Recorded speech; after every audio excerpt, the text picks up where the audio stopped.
Ladies and gentlemen, welcome back to Those Two Geeks. He's Alex and I'm Joe. And today we have a little bit of a different show for you. It's a little trip to the macabre from Marlborough, Massachusetts last week for TerraCon. I was not expecting that. Don't know why, but it started out as Vincent Price and it kind of ended with like a Jamaican accent. It was kind of like, let me take you to the back of the show, man. Oh fuck! Like I did not expect that to happen, and I'm so like I muted myself. I just started laughing. Yeah. Oh, shit. But anyways, if you couldn't tell from the little bit of that dubbed like changed intro, I actually was able to cover TerraCon last week in Marlborough, Massachusetts. It's one of the conventions that Altered Reality Entertainment, the group that I am affiliated with, Presswise, throws on each year. And I got to say, it was a smaller, more focused convention. So it was more concise. It was, as the name implies, TerraCon. It was all things horror and, horror related. But it was really, really good. It was really, really well done. It was one of those shows that went off, I feel, without a hitch. It was very smooth. It was smooth to like where the voice actors, the actors, and all the talent that you would be able to meet and greet. Like the photo ops went well. I didn't hear any scuttlebutt about this convention whatsoever because I walked the con floors continuously. I did not hear one complaint. Everyone seemed very happy. The vendors were spectacular, not just horror related stuff, but just about everything. And of course, you know me, I have to be at a convention. I have to pick up something. So I actually picked up the Mezco Halloween 2 Michael Myers, and he's awesome. I was so I mean, thrilled. if you're gonna pick something up at TerraCon, it should be that. It had to be Michael Myers. It Yeah. absolutely perfectly had to be Michael Myers because it just was, oh man, it was so good. I took a ton of pictures too. There was a guy in a Michael Myers costume. I think I sent it to you. I'm not 100% sure. You didn't send me much because I mean I haven't really been Yeah, responding much for the last 2 weeks, right? So right. So, anyways, he was spot on. He was new age Michael Myers, like Halloween ends, kills, and all that. But you know what? I had a terrifying thought, pun intended, while I was there. Sitting there, the guy was so good. He was a big Hulk of a dude in a Michael Myers mask, and it just looked spot on. And like when I said, "Hey, man, good costume," he just like tilted his head like Michael Myers does. yeah, And I'm like, "Yeah, that's jarring and chilling a little bit, you know?" that's terrifying. Yeah, because the thought that went through my head was, you know what? There could be a psycho at this convention, and you'd never know. Nope. Like, and like the knife, I'm like, that knife is gleaming really nice. It looks really real, but it wasn't. But I mean, it could be. However, Yeah. I will kudos to the security team. They check your bags and everything before you get in there. So I mean, I might be a little facetious here, but like, no, they check your bags pretty well. But I mean, let's face it, it The is thing is, I think 2020. that People can always find a way. right, like no matter where you go, like my friend and I went to a concert in Toronto a couple of nights ago, and you walk through a metal detector, you empty your pockets out, Yeah. and my belt set off the Oh, detector, and it's because it's a canvas belt with eyelets in it, like those round things. mm-hmm. Because I was like, my leather belt is falling apart. I need to get this because I've like my waist has been going in and out a lot more recently than I would want it to. So I thought, well, this at the very least is going to get like at the very least this belt will last me for a while until I finally settle into a spot. But it, because of all the metal in it, it does set it off, and I'm fine with that. So, but that does meant like they had to pat me down. Oh, what's this? I'm like, oh, well, that's a hat that I forgot I had in my pocket. Like it's just like a beanie hat. She's like, and what's that? That's like just a a square of cloth that I have in my pocket too. Wow. She's like, oh, okay, then, well, there's nothing else. I'm like, nope, sure isn't. And as I went in, I said to my friend, like, you could have kept your the alcohol that you had on you. He took two tiny little bottles, like the plastic bottles you get. Yeah. And I was like, you could have kept that. He's like, yeah, but I didn't know what I'm like. I mean, I don't really care because I'm not a drinker, so I do what you're gonna do. Mm-hmm. But he ended up not taking him in. But right? Like, again, you can, if they have alcohol in there, so if you want to spend a fortune, you can always get it directly at the venue. Right. Of course. I did not feel the need to spend a fortune on alcohol when the merchandise was there, and I'd rather leave with a T-shirt or two and whatever. So. Mm-hmm. No, yeah, but I mean, you have to have security in 2023. Absolutely. Yeah, that's what we were talking about, security. Yes, no, you absolutely do. You guys listen to this show before, who may be listening first time. We are the masters of the tangential. We tend to have the attention span of goldfish. And that's not fair. Goldfish have more of an attention span than us. Yeah, that's true. And if anyone heard that caller in the background, unfortunately, I was hoping to go a whole episode without it, but that was my dog.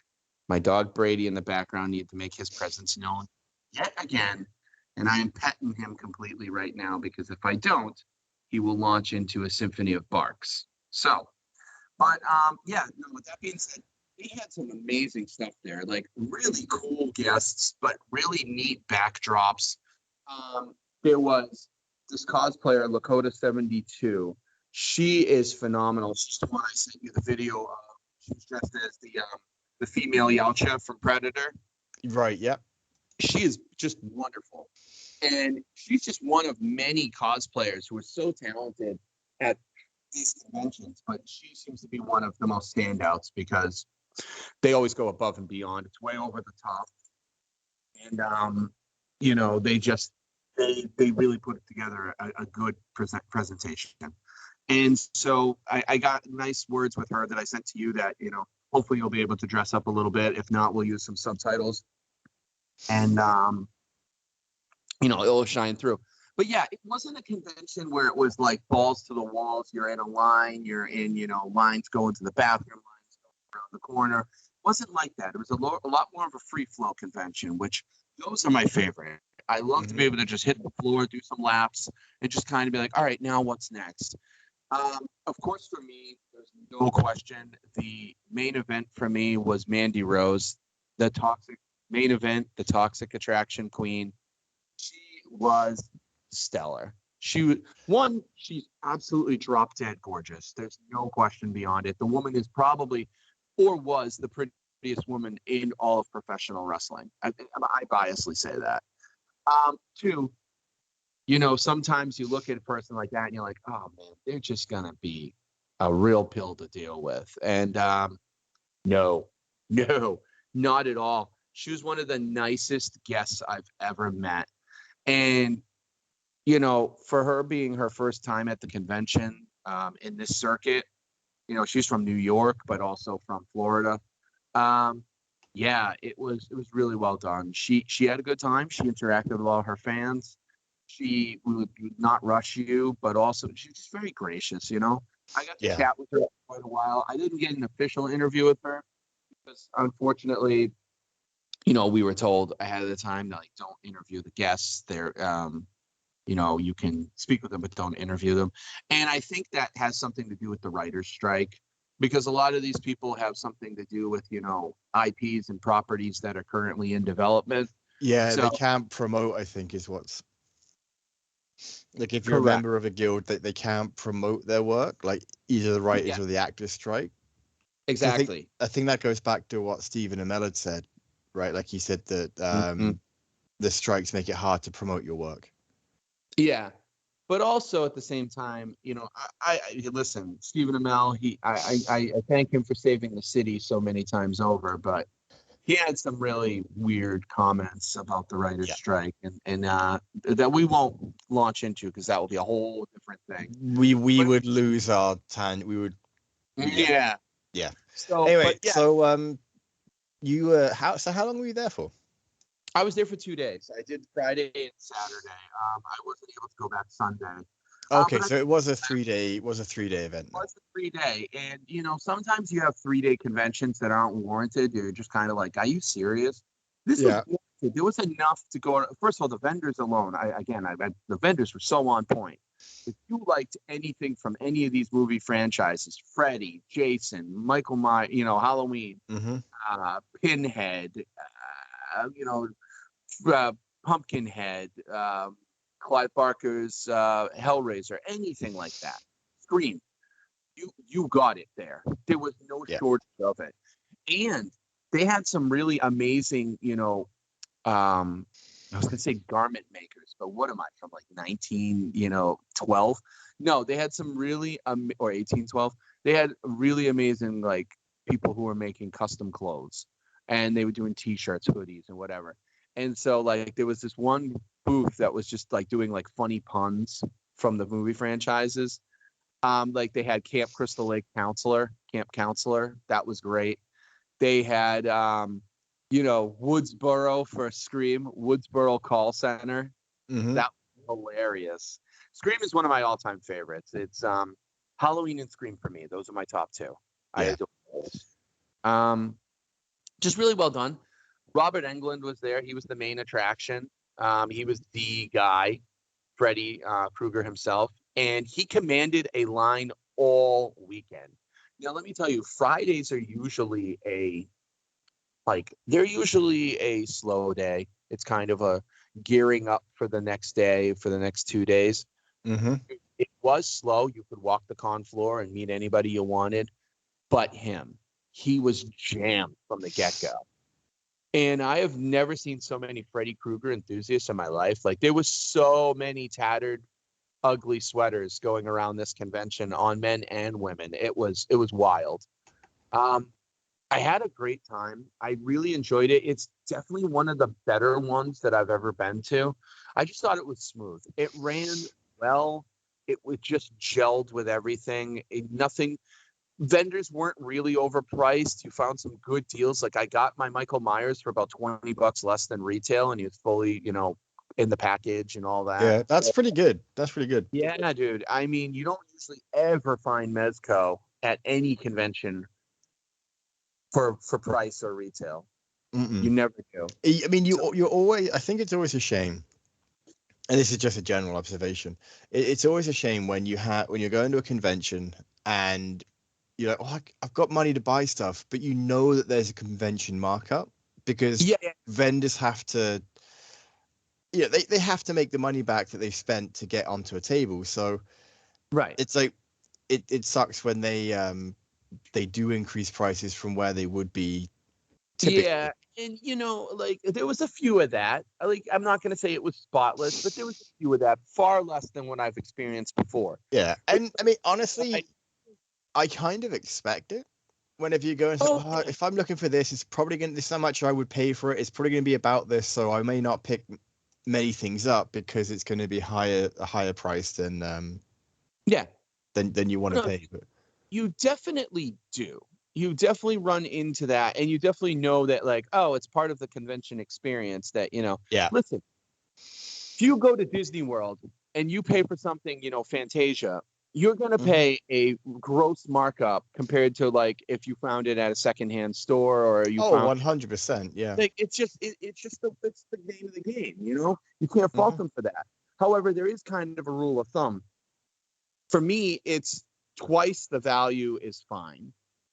It's when you go above and beyond that. So there was this one guy who was selling a NECA Freddy glove, and it was like $200. And I was like, holy crap, no, there's no way. Because when I left the convention, I ended up going to Target because, it's me. Yeah, And I had to go toy hunting. I found the Freddy glove and it was for like $55. Like that's an insane markup. And it wasn't signed, wasn't anything. It was to get signed. Like that's crazy. like if it had been signed, and the thing is, even if it had been signed, Yeah, that's a lot too. I still wouldn't pay that because I don't know you didn't print the signature on. Yeah, exactly. And I also have a rule of thumb with that too. I'm really glad you brought that up because a lot of people are like, so there was two guys selling Mandy Rose signed figures. And I was like, well, I just met her. And they were like, well, yeah, you want to get it signed? I'm like, no, if I'm going to get it signed, I want to get it signed myself. That's my rule. I don't Mm-hmm. go buying signatures unless I get them myself. However, of course, however, as Dave Displays Model Behavior would say, I do break that rule when it comes to comic books, because most comic creators that signatures I want have either left this mortal plane or are just, up in the mountains somewhere and unattainable. They're recluses. You know what I mean? So Yeah. that's a different story. But like for somebody who's in the active acting world, or performance world or wrestling world, no, I want your signature in hand. Like, I want to meet you. I want the experience. Like, I'm not going to go buy MJF's signature. No. From a store. I want to. I want to You get. can. There's still a chance you can get that signature. Like when I This is completely side note. I'm just currently getting a phone call from Springfield, Massachusetts. That's funny. Yeah, I've obviously But declined it. But yeah, so I've got like a couple of comics signed from John Romita Jr., Right. Stan Lee, that I obviously have never met these people. Well, not obviously, but I've never met these people. But I thought I'm gonna get the one is a diamond, one of those diamond ones. So it's not graded, but it's I got it from Midtown Comics, and the other one is an actual graded signature. Those are the only two I've intentionally picked up. But I've also bought comics from people like directly from the writer, and they say, "Oh, do you want me to sign it?" I said, "Yep, sure, sign it." But then they've got to mail it to me. So, did I meet them in person? No. Was I having an interaction with them at the time? Yes. So, a lot of stuff I've got that I've signed. Again, like I don't ever intend to resell a lot of the signed stuff. The only one that would hold any value is the graded one, because that one you can prove to people it was. Anything after that, really, it's well, I don't know this is legitimate. Like, oh, come on, man, it is. It is. Yeah, but I don't really, because it's like you could have faked the signature. I mean, and that a lot of it is fair. So to your point, if you're going to get something signed, it's always better to have the story with it. And right, like, are you getting it signed for your benefit, or are you getting it signed for future resale? Because if it's future resale, then you've got additional steps to take. If it's just your benefit, then it's not a big deal. Yeah, exactly. And that's how I look at it too, is, you want the experience, unless of course the person's passed on. It's super hard to obtain. There's something about that experience, like a signature means more when you've actually gone through. A signature means a hell of a lot more when you go through and try to obtain it yourself. Agreed. Yeah. So, I mean, to wrap up, the convention was really well done. Sue Swords and the press crew, again, always doing good stuff. I'm really proud to be part of them and gracious to be able to work with them, because I've had a lot of good experiences. I've had a lot of good interviews over the year. Even times where, you're not supposed to interview people, I've interviewed people and I've had wonderful turnouts. But, there's always a method to the madness. You never push yourself on an interview, for an interview. You never, hound them or anything like that. You respectfully go through the channels of command. Usually I will go through their handler is the first one. Yeah. Unless, you talk to the talent directly and you spark an interest and they are excited, they'll usually vouch for you. It's that kind of stuff. And these Comic-Cons are just great experiences for people who are fans of all this entertainment out there. It's just it's really a blast.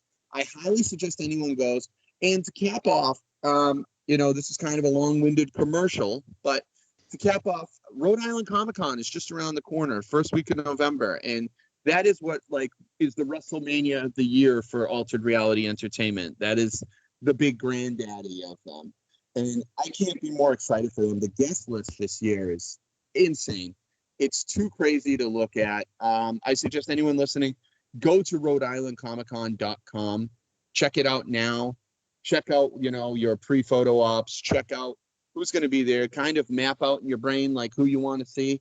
Because what I've described the last 18, 19 minutes is not what you're going to experience there. It's on a much grander scale. You're going to have to be a little bit more precision based, and most likely you will need the 3 days. But I wanted people to know where to find them, and I wanted to have them say, go to Rhode Island Comic Con on Facebook. That's Altered Reality's, main attraction for them to go look at, and then it will branch off to all their other subsets. But they do many cons. They do Contropolis. They do Terracon. They do, a couple at the beginning of the year. They're on smaller scales. There's one in Colorado they do that my cousin was part of. My cousin, the great Stevie Oakes, or as they call him, Rhode Island's own Peter Griffin, is always a staple at all of these. It's just ironic he wasn't at Terracon this year. He's going to be at Rhode Island Comic Con front and center, though, I'm pretty sure. Nothing announced yet, but I have a sly feeling he'll be there. But yeah, so I'm glad for anyone listening. Sue and the crew, thank you again for letting me partake. I'm looking very forward to Rhode Island Comic Con, and I hope that everyone enjoys their time. And that's all for us.